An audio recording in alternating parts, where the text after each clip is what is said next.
Hello students, welcome back. तो देखिए, जिन RCC की तीन तरह की प्रॉब्लम्स के बारे में हमने जिक्र किया था, जिसमें पहले में आपको मोमेंट ऑफ रेसिस्टेंस कैलकुलेट करना था, वो हम कैलकुलेट कर चुके हैं किस तरह से कैलकुलेट किया जाता है। दूसरा आपको एरिया ऑफ स्टील कैलकुलेट करना था, वो हमने देख लिया किस तरह से कैलकुलेट किया जाता है।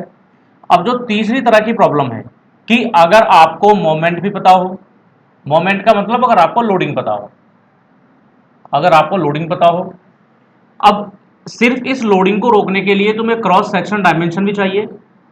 आपको क्रॉस सेक्शन की डायमेंशन भी पता करनी है, क्रॉस सेक्शनल डायमेंशंस। और क्रॉस सेक्शनल डायमेंशंस के अलावा तुमको एरिया ऑफ स्टील भी कैलकुलेट करना है। इस तरह के क्वेश्चंस को किस तरह से डील किया जाता है, इसके बारे में बात करेंगे। ठीक है, देखिए कैसे। तो यहां पे जो गिवन चीज होगी तुम्हारे पास, तो देखिए गिवन क्या क्या हो सकता है। दो तरह के क्वेश्चन पूछे जा सकते हैं। क्रॉस सेक्शनल जो डायमेंशन, एएसटी तो पूछेगा ही पूछेगा। क्रॉस सेक्शनल डायमेंशंस में हो सकता है एक चीज दे दे, दूसरी चीज पूछे, मतलब बी दे दे डी पूछे, या डी दे दे बी पूछे, या हो सकता है कि दोनों के दोनों पूछे। तो दोनों तरह की प्रॉब्लम में बता देता हूं।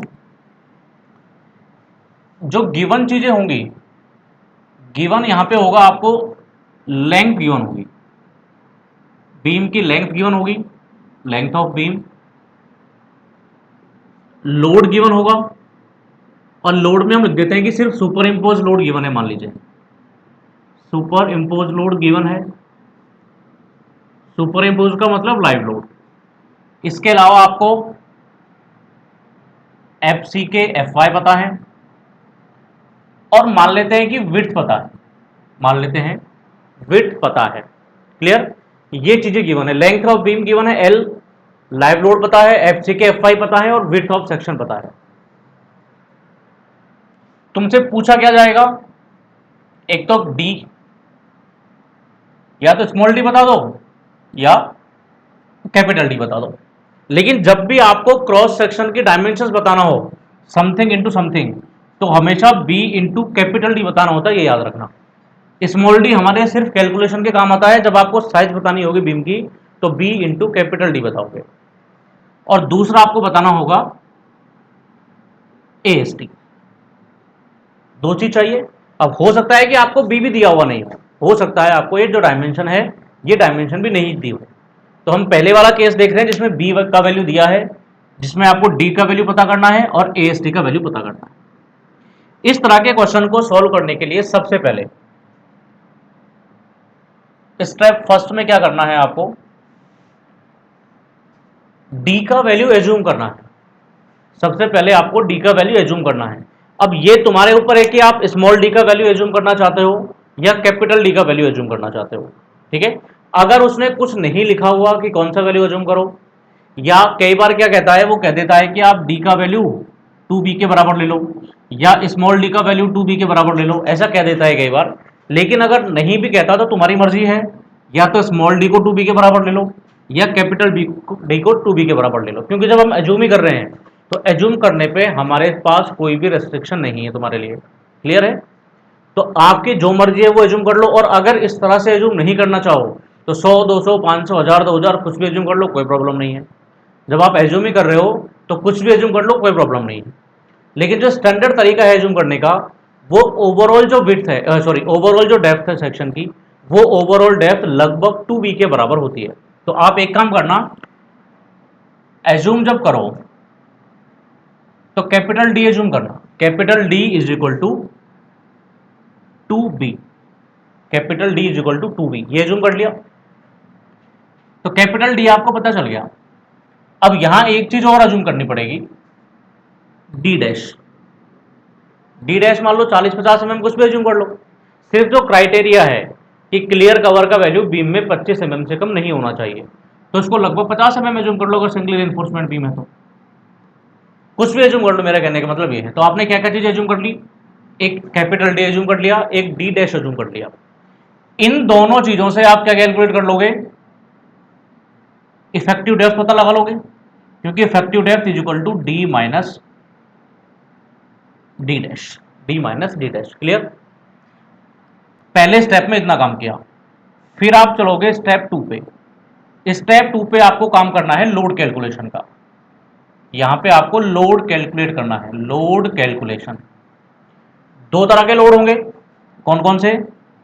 एक डेड लोड, एक डेड लोड। डेड लोड कैसे पता करते हैं? पिछले वाली वीडियो में भी देखा था हमने, B into capital D into gamma of concrete, मतलब यूनिट वेट ऑफ कॉन्क्रीट कितना लेते हैं? 25 kilo newton per metre cube. इसका वैल्यू किस में आएगा? किलो न्यूटन पर मीटर में आएगा। दूसरा आपको लाइव लोड दिया होगा, दूसरा आपको लाइव लोड गिवन होगा, ये भी something kilo newton per metre में दिया होगा। इन दोनों को ऐड कर लेंगे, इन दोनों को ऐड कर लेंगे तो आपको टोटल लोड मिल जाएगा, मान लीजिए W। लेकिन लिमिट स्टेट मेथड में अब ये जो लोड मिलेगा ना, ये लोड कैसा रहेगा? ये लोड रहेगा सर्विस लोड, ये लोड रहेगा सर्विस लोड या वर्किंग लोड, या वर्किंग लोड। लेकिन लिमिट स्टेट मेथड में सर्विस लोड पे काम करते ही नहीं है, अल्टीमेट लोड पे काम करते हैं। तो फिर आपको इसको अल्टीमेट लोड बनाना होगा, फिर आपको इसको अल्टीमेट लोड बनाना पड़ेगा, WU, and WU is equal to 1.5 W। इतना काम किया। ये हमेशा याद रखना कि ये जो हमने कैपिटल डी एज्यूम किया है, ये कैपिटल डी की डायमेंशन और ये स्मॉल डी वाली डायमेंशन, ये हमारी एज्यूम्ड वैल्यू है। इन डायमेंशन को सेटिस्फाई करवाना है आपको कि एक्चुअल में ये सही है क्या। अभी हमने एज्यूम किया है, हमारे हिसाब से कोई गारंटी नहीं है कि सही है, लेकिन इसको आपको सेटिस्फाई करवाना है। क्लियर? तो इस डी के साथ हमने total value of load calculate कर लिया। नेक्स्ट स्टेप में आप जाओगे, स्टेप 3। यहां आपको कैलकुलेट करना होगा moment, moment calculation, moment calculation. Moment calculation में मैक्सिमम बेंडिंग मोमेंट पता करते हैं, तो M U is equal to WU L effective square by 8। ये तो होगा कब? जब आपका बीम सिंपली सपोर्टेड हो। दूसरा तरीका क्या है? MU is equal to WU L effective square divided by 2। ये किसके लिए है? ये कैंटिलीवर बीम के डिजाइन के लिए। तो ये तो आपसे कह के देगा वो कि सिंपली सपोर्टेड बीम है या कैंटिलीवर बीम है। अगर सपोर्ट के बारे में कुछ भी नहीं लिखा हुआ तो आपको हमेशा बीम को सिंपली सपोर्टेड ही मानना है, और ये वाली जो वैल्यू है वो मैक्सिमम बेंडिंग मोमेंट की वैल्यू होती है। तो तुमको डायमेंशन एज्यूम कर लिया और उस डायमेंशन के लिए टोटल लोड पता चल गया और मोमेंट पता चल गया। क्लियर? मोमेंट पता चल गया।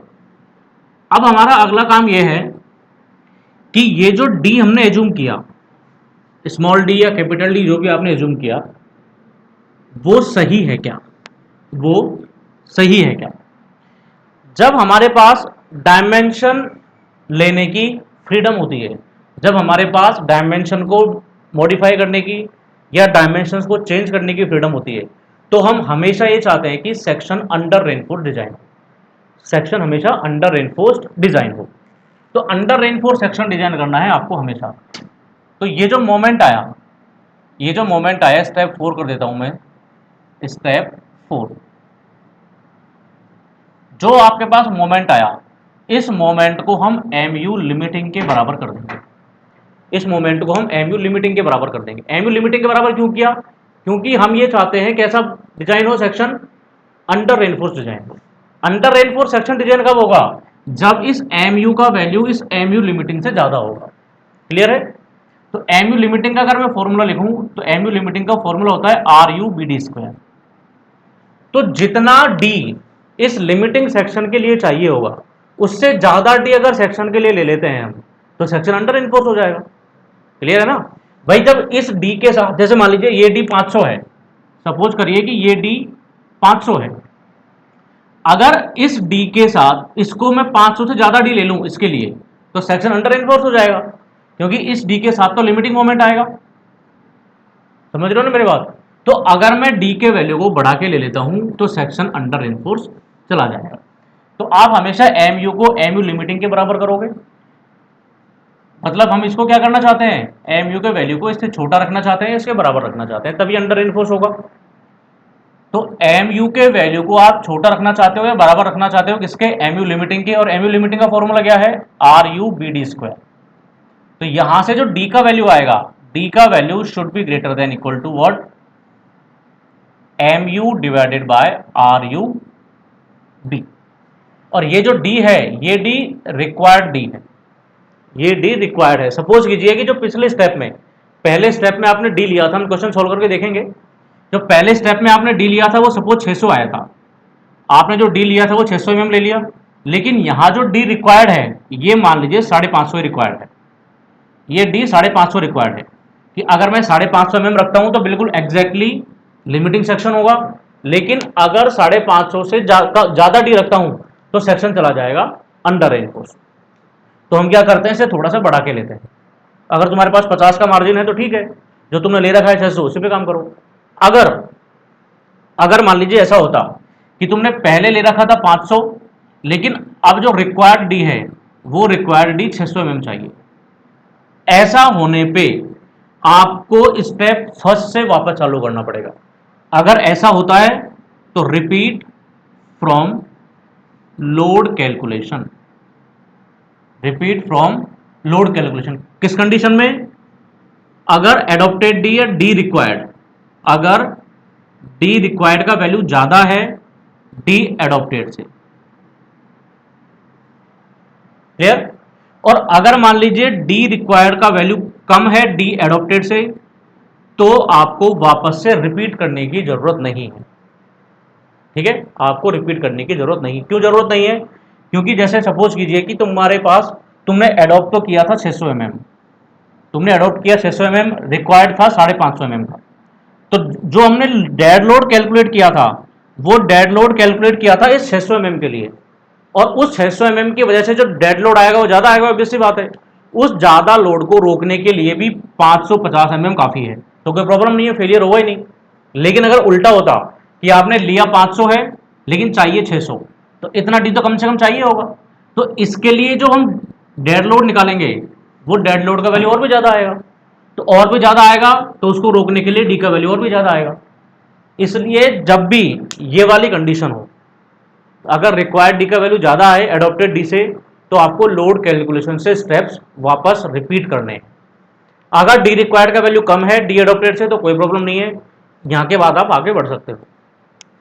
कुल मिला के तुमको डी मिल गया, कुल मिला के तुमको डी मिल जाएगा, तो जितना डी आए लिमिटिंग सेक्शन के लिए उससे थोड़ा सा 150 mm ज्यादा ले लेते हैं। कुल मिला के आपको डी मिल गया, तो बी तो पहले दिया हुआ था, डी यहां आपने कैलकुलेट कर लिया, और डी कैलकुलेट करने के बाद अब क्या चाहिए, सिर्फ आपको ये जो डी है ये भी लिख देना यहाँ पे, डी रिक्वायर्ड का वैल्यू हमेशा कम होना चाहिए डी एडॉप्टेड से, तभी अंडर रेनफोर्स सेक्शन होगा, तभी अंडर रेनफोर्स सेक्शन होगा। यहां तक आ गए। फिर सिर्फ एक काम बचता है एएसटी की calculation, calculation for area of steel, calculation for area of steel, clear. तो एएसटी की कैलकुलेशन कर लेंगे। सबसे आसान तरीका है कि एएसटी की कैलकुलेशन करने का 0.5 F C K by F Y 1 minus root 1 minus 4.6 M U divided by F C K B D square into B D, into B D, clear. तो आपको डी भी मिल गया, बी आपके पास पहले से है, और इसके अलावा आपको यहाँ पे एएसटी भी मिल गया, कोई दिक्कत वाली बात नहीं। अगर हमको एक डायमेंशन दी हो बी, तो बी के साथ हम इस तरह से आगे बढ़ सकते हैं, डायमेंशन भी मिल जाएगा आपको और रेनफोर्समेंट भी मिल जाएगा। इसको एडजस्ट किस तरह से करना है वो हम बाद में बात कर लेंगे कभी, अभी सिर्फ हमारा काम ये है। अभी कंप्लीट बीम की डिजाइन नहीं है, कंप्लीट बीम की डिजाइन में आपको इस रेनफोर्समेंट को शियर में भी चेक करना होगा, आपको इसको डेवलपमेंट लेंथ में भी चेक करना होगा, मतलब बॉन्ड में चेक करना होगा, इसको टोर्शन में भी चेक करना होगा। ये सिर्फ अगर आपसे सिर्फ एरिया ऑफ स्टील पूछे उसके लिए। कंप्लीट बीम का डिजाइन आगे पढ़ेंगे जब हम शियर टोर्शन ये सारी चीज पढ़ चुके होंगे तब। इस तरह से एएसटी और डायमेंशन पता की जाती है। दूसरे केस में क्या होता है, इस वाले क्वेश्चन में अगर आपको बी दिया हुआ नहीं हो तो क्या करोगे, अगर आपको बी दिया हुआ नहीं है तब क्या करेंगे हम, ठीक है। केस 2 ऐसा हो सकता है कि अगर आपको जो चीज़ें गिवन है उन गिवन में एक तो एल दिया हुआ है, लेंथ मतलब एक लाइव लोड दिया हुआ है, एफ सी के एफ वाई दिए हुए हैं, इसके अलावा आपको कुछ भी गिवन नहीं है, इसके अलावा आपको कुछ भी गिवन नहीं है। अब यहाँ पे आपको बी और डी दोनों एज्यूम करने पड़ेंगे, यहाँ आपको बी और डी दोनों एज्यूम करने पड़ेंगे।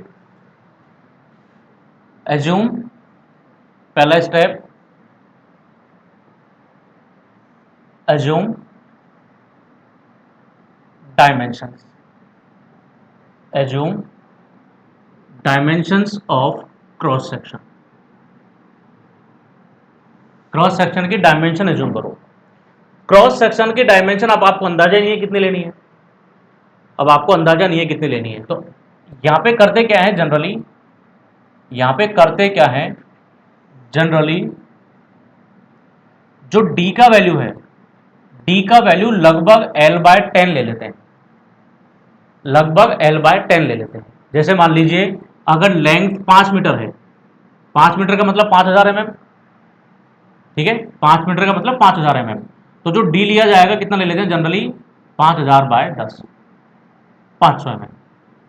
ये जनरल तरीका है एक कैलकुलेट करने का, मतलब एज्यूम करने का।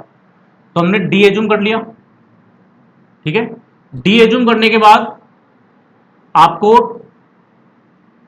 डी डैश भी एज्यूम करना है, कुछ भी एज्यूम कर लो। सिंप्लिसिटी के लिए क्या करना है यहाँ पे, हमेशा डी के वैल्यू को 2b के बराबर रखना, डी के वैल्यू को 2b के बराबर रखना, क्योंकि फिर हमको एक ही क्वांटिटी निकालनी पड़ेगी जिससे दोनों सेटिस्फाई कर जाएंगी। अगर इनको आपने ऊपर नीचे रख लिया तो थोड़ी गड़बड़ हो जाएगी, एक चीज आपको फिक्स करनी पड़ेगी फिर। तो जब आपको दोनों चीजें निकालनी हो और क्वेश्चन में कुछ भी नहीं कहा गया हो, ज्यादातर तो कह के दे देता है कि डी का वैल्यू 2b के बराबर रखो, नहीं भी कह के देता तो भी आप स्मॉल डी को 2b के बराबर रख के चलना, ठीक है। इस डी के साथ आपको कैपिटल डी मिल जाएगा, कैपिटल डी मिल जाएगा, डी प्लस डी डैश करके, कोई दिक्कत नहीं आएगी। तो अब आपने एज्यूम कर लिया कैपिटल डी और बी, ये एज्यूम्ड वैल्यू है, इनको सेटिस्फाई करके दिखाना है अभी, ठीक है ना। तो अब क्या करेंगे हम, अब स्टेप 2 में आप लोड कैलकुलेट करोगे, स्टेप 2 में लोड कैलकुलेट करोगे, लोड कैलकुलेशन, लोड कैलकुलेशन किसके लिए, जो आपने वैल्यू एज्यूम किया है उनके लिए। तो डेड लोड कोई प्रॉब्लम नहीं है, B into D into 25, live load आपको गिवन है, कोई प्रॉब्लम नहीं है। टोटल लोड कैलकुलेट कर लेंगे, टोटल लोड कैलकुलेट कर लेंगे, W आ गया। टोटल लोड के बाद आप अल्टीमेट लोड या फैक्टर्ड लोड कैलकुलेट कर लोगे, अल्टीमेट या फैक्टर्ड लोड कैलकुलेट कर लोगे, and that becomes 1.5 W। Factored load को मैं कह देता हूँ WU, यहाँ भी कोई दिक्कत नहीं है। उसी तरह से फिर हम मोमेंट कैलकुलेट कर लेंगे, उसमें कोई दिक्कत नहीं आएगी। Step 3 moment calculation, moment calculation में कोई प्रॉब्लम नहीं होगी। MU is equal to what, WU L effective square by 8, simply supported के लिए MU is equal to WU L effective square divided by 2, ये कैंटिलीवर के लिए। सिंपली सपोर्टेड और कैंटिलीवर तो जानते होगे ना आप। सिंपली सपोर्टेड में क्या होता है, ये बीम है, ये बीम इस तरह से दो सपोर्ट के ऊपर रखा होता है, और अगर इसके ऊपर लोड लगेगा, अगर इसके ऊपर लोड लगेगा तो ये बीम इस तरह से होगा, ये बीम इस तरह से होगा, तो नीचे की तरफ टेंशन आएगा, तो नीचे की तरफ टेंशन आएगा। लेकिन अगर कैंटिलीवर की बात करते हैं तो कैंटिलीवर में एक तरफ से फिक्स होगा, कैंटिलीवर में फिक्स सपोर्ट होगा, और ये बीम इस तरह से होगा, ये बीम मान लीजिए इस तरह से। जब इस बीम के ऊपर लोड लगेगा, जब इस बीम के ऊपर लोड लगेगा तो ये बीम इस तरह से बेंड होगा, ये बीम इस तरह से बेंड होगा। अगर ये पेन है, पेन को मैं इस तरह से मोड़ूँ अगर एक तरफ से फिक्स रखते हुए, तो इसमें जो टेंशन आएगा वो ऊपर की तरफ आएगा। तो ये याद रखना कि जो कैंटिलीवर होता है, इस कैंटिलीवर में टेंशन जोन ऊपर होता है, कंप्रेशन जोन नीचे होता है। और सिंपली सपोर्ट अगर है तो इसमें कंप्रेशन जोन ऊपर होता है, टेंशन जोन नीचे होता है। तो जब सिंगली सपोर्ट बीम डिजाइन करते हैं, सिंगली रेनफोर्स बीम सॉरी, तो सिंगली रेनफोर्स बीम में क्या करते हैं, हम एक साइड में रेनफोर्समेंट डालते हैं, टेंशन साइड में। तो सिंपली सपोर्टेड बीम में टेंशन जोन में रेनफोर्समेंट डालते हैं, मतलब नीचे वाली साइड, न्यूट्रल एक्सिस से नीचे, और कैंटिलीवर में न्यूट्रल एक्सिस से ऊपर, क्योंकि कैंटिलीवर में जो टेंशन जोन है, टेंशन जोन न्यूट्रल एक्सिस से ऊपर होता है। ये भी याद रखें। मोमेंट कैलकुलेट कर लिया। अब मोमेंट कैलकुलेट करने के बाद क्या करना है आपको, वही प्रोसीजर फॉलो करना है। आपको डायमेंशन पता करनी है। नेक्स्ट जो स्टेप होगा, स्टेप में इसको 5 कह देता हूँ, 4 कह देता हूँ, कोई भी लिखता हूँ। Step 4, calculation for dimension, calculation for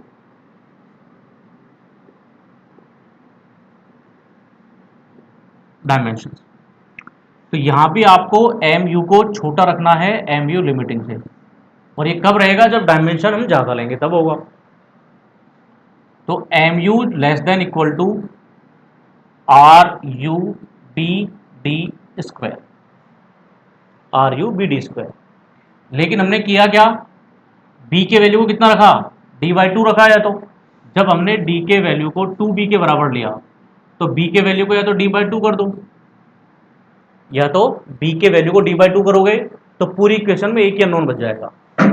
तो जो एम यू होगा that is equal to R U into D by two into D square. तो ये दो इधर चला जाएगा, तो 2mu is equal to R U into D cube. यहां से आपको d का वैल्यू मिल जाएगा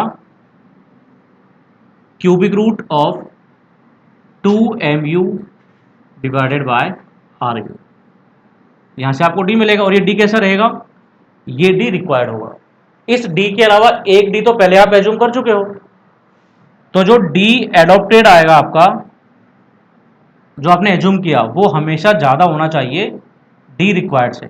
लेकिन इतना ज़्यादा भी नहीं हो, आपने ले लिया 2000 और कैलकुलेशन में 500 ही आ रहा है, 150 का डिफरेंस चल सकता है, क्योंकि आपको इकोनॉमी भी देखनी होती है सेफ्टी के साथ साथ। ऐसा नहीं होगा कि आपको 500 mm का क्रॉस सेक्शन चाहिए, 500 इंटू 300 का, आपने 2000 का बना दिया, तो वो अनइकोनॉमिकल हो जाएगा। सेफ तो है वो, लेकिन अनइकोनॉमिकल है। तो एज ए इंजीनियर आपको सेफ्टी के साथ साथ इकोनॉमी के बारे में भी सोचना पड़ता है। इन दोनों में 50 mm, 60 mm, 100 mm तक का फर्क चलेगा, इससे ज़्यादा नहीं चलेगा। तो आपको डी पता चल गया, अगर डी पता चल गया तो बी भी पता चल जाएगा, B is equal to D by two, कोई प्रॉब्लम ही नहीं है। ये दोनों चीज़ें पता चल गई, मतलब क्रॉस सेक्शन के डायमेंशन आपको पता है। अब स्टेप 5 में स्टील की कैलकुलेशन कर दो। स्टेप 5 में calculation for steel, calculation for steel. तो A S T is equal to 0.5 F C K by F Y 1 minus 4.6 M U divided by F C K B D square into B D. यहाँ से आपको ए S T पता चल जाएगा। अगर आपसे number of बार निकालने के लिए कहे कि कितने नंबर ऑफ बार लगेंगे, तो वो भी निकाल सकते हो। If phi is equal to diameter of reinforcing bar, dia of reinforcing bar, तो नंबर ऑफ बार निकल जाएंगी। Number of bar is equal to क्या, A S T divided by एक बार का एरिया, और एक बार का एरिया क्या होता है, पाई बाय 4 फाई स्क्वायर। तो इस तरह से आप डायमेंशन, रेनफोर्समेंट और नंबर ऑफ रेनफोर्समेंट पता कर लोगे। ठीक है, नंबर ऑफ रेनफोर्सिंग बार एक वीडियो में इसका क्वेश्चन करके देख लेंगे किस तरह से क्वेश्चन को डील करते हैं। इसमें सिर्फ इतना ही। Thank you so much, have a good day.